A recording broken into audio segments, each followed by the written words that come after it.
Welcome to the Restricted Handling Daily Intel Brief. This is what's been going on in Iran and the Middle East in the past 24 hours. The big story today is that the US-Iran negotiating track is still jammed up, and not in a we just need one more coffee and a whiteboard kind of way. The two sides are still pursuing fundamentally different outcomes. Iranian media tied to the Islamic Revolutionary Guards Corps reported that Washington's latest response to Tehran's counterproposal included 5 major demands: no war reparations for Iran, roughly 400 kilograms of Iranian uranium transferred to the United States, only one operational Iranian nuclear facility, and access to no more than 25% of frozen Iranian assets. On top of that, the reported U.S. position did not guarantee that the United States or Israel would refrain from future strikes.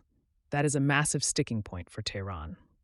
Iran is demanding almost the mirror opposite: an end to the war on all fronts, sanctions relief, release of frozen assets, compensation for war damage, and recognition of Iranian sovereignty over the Strait of Hormuz. In plain English, Washington wants Iran to give up leverage first. Iran wants Washington to give up pressure first. That is not a negotiation gap. That is two cars facing each other in a one-lane tunnel, both honking, neither backing up. President Trump turned up the pressure with a public warning that Iran needs to move fast or face devastation. Meanwhile, Pakistan is still trying to mediate, and a Pakistani source said Islamabad has passed a revised Iranian proposal to Washington. But that same source also said there is not much time and that both sides keep changing their positions. So yes, the diplomatic channel is technically open, but this thing is not exactly humming like a Taylor Swift ticket queue. It is messy, high pressure, and getting more dangerous by the day. The most alarming new development is the drone strike near the UAE's Barakah nuclear power plant. Emirati officials said 3 drones entered the UAE from the western border direction. Air defenses intercepted 2, but one hit an electrical generator outside the inner perimeter of the Barakah plant in Al Dhafra and caused a fire.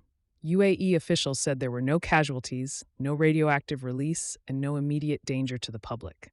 The IAEA also said radiation levels remained normal, though one reactor unit reportedly went onto emergency diesel generator power.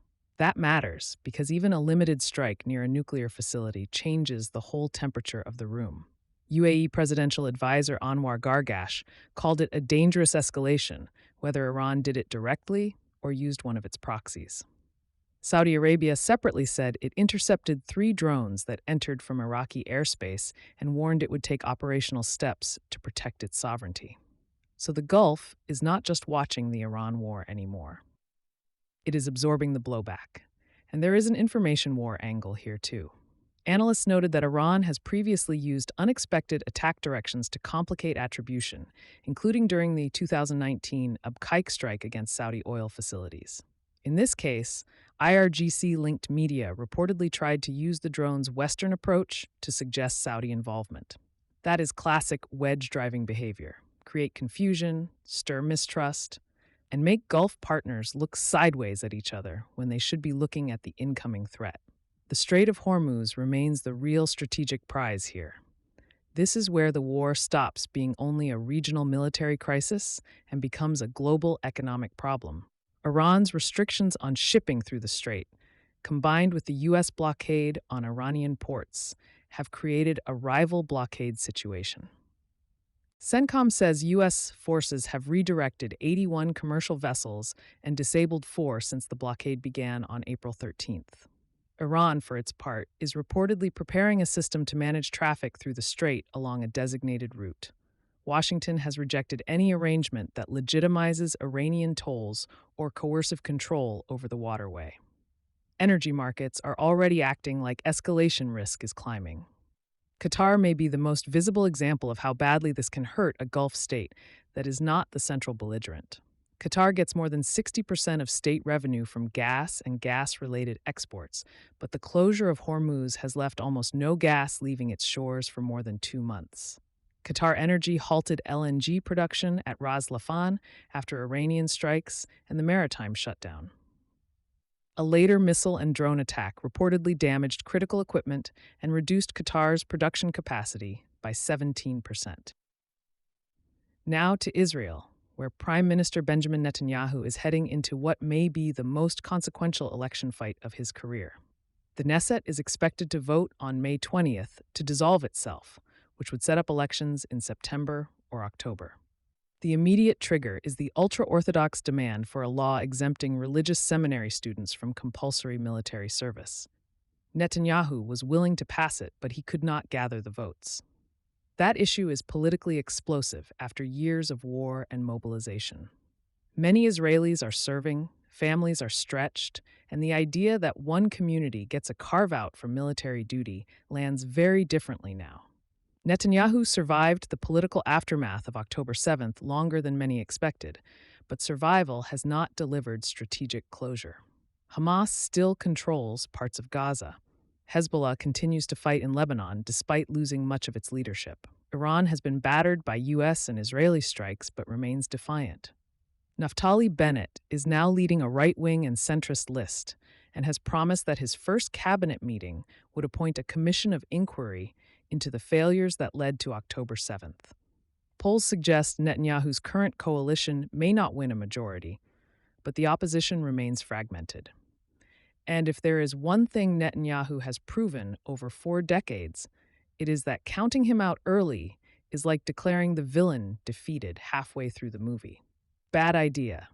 Wait for the credits. Iran's financial and maritime workarounds are also under pressure. Reuters reported that Nobatex, Iran's largest crypto exchange, has processed at least $2.3 billion since 2023 through Tron and BNB Chain, including flows linked to sanctioned Iranian institutions and users such as Iran's central bank and the IRGC. The awkward political wrinkle is that Tron founder Justin Sun and Binance founder Changpeng Zhao have both been prominent backers of World Liberty Financial, the Trump family crypto venture. Reuters said there is no evidence the Trump family knew about Nobatex's use of those networks, but the optics are messy.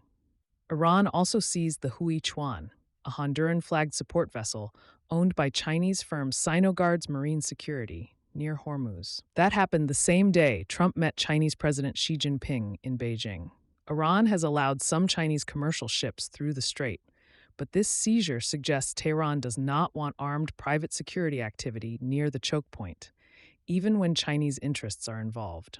In other words, Iran is telling friends and adversaries the same thing. Hormuz runs through Tehran's playbook. And finally, outside the Gulf, U.S. counterterrorism operations in West Africa are still moving. U.S. forces killed an estimated 20 Islamic State militants near Metele in northeastern Nigeria, just days after a joint U.S.-Nigerian operation killed Islamic State's alleged number 2, Nigeria-born Abu Bakr ibn Muhammad ibn Ali al-Mainuki. Nigeria has allowed hundreds of U.S. troops into the country to train Nigerian forces and coordinate targeting in the Lake Chad Basin, where the UN estimates 8,000 to 12,000 Islamic State fighters operate. So even with the Middle East crisis dominating the board, Washington is still keeping pressure on jihadist networks in Africa. Thank you for listening and for contributing to the growth of this community. If you found the show valuable, a review or a thoughtful comment helps extend its reach to others. For more in-depth analysis, we publish a daily intel brief on Substack, restrictedhandling.substack.com, covering Russia, China, Iran, the Middle East, and the DPRK. Take care and have a great week.